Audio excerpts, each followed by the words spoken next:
Chapter 2. You therefore have no excuse, for if you judge another, you condemn yourself. For you who judge, you practice the same things yourself. Now we know that the judgment of God rightly falls against those who commit such acts.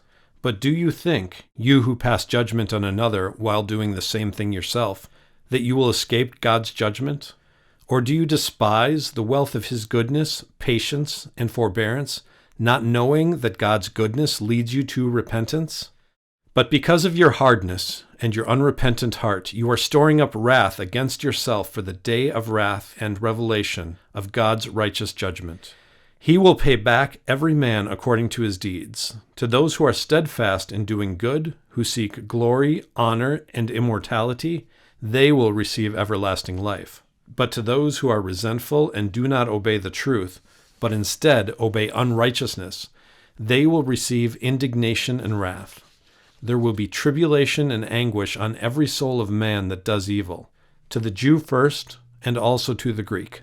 But there will be glory, honor, and peace to every man who does what is good, to the Jew first, and also to the Greek, for there is no partiality with God. For all who have sinned without the law shall also perish without the law, and all who have sinned while under the law shall be judged by the law. For it is not those who hear the law who are justified before God, but those who practice the law shall be justified.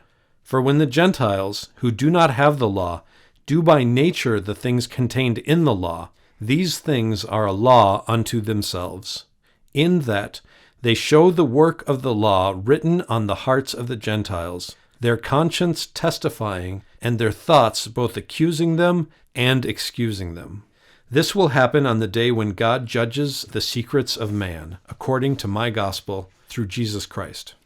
But if you call yourself a Jew, if you find comfort in the law, if you boast in God, and if you know his will, if you approve of worthy things because you know the law, if you are confident that you are a guide to the blind, a light for those who are in darkness, an instructor of the foolish, a teacher of children, because you understand the knowledge and the truth of the law, you then, who teaches another, do you not teach yourself?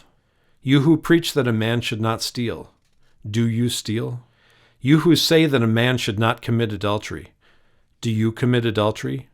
You who despise idols, do you rob temples? You who boast in the law, do you dishonor God by breaking it? For, as it is written, the name of God is reviled among the Gentiles because of you. Circumcision is of value if you keep the law, but if you do not keep the law, your circumcision has become uncircumcision. Therefore, if the uncircumcised keep the righteousness of the law, will not their uncircumcision be counted as circumcision? And will not the uncircumcised who, by nature, obey the law, judge you, who, having the letter of the law and circumcision, still disobey the law? For a man is not a Jew who is one outwardly, neither is he circumcised, which is done outwardly in the flesh. But he is a Jew if he is one inwardly, if he is circumcised in the heart, by the Spirit, not by the letter of the law, and his praise is not from men, but from God.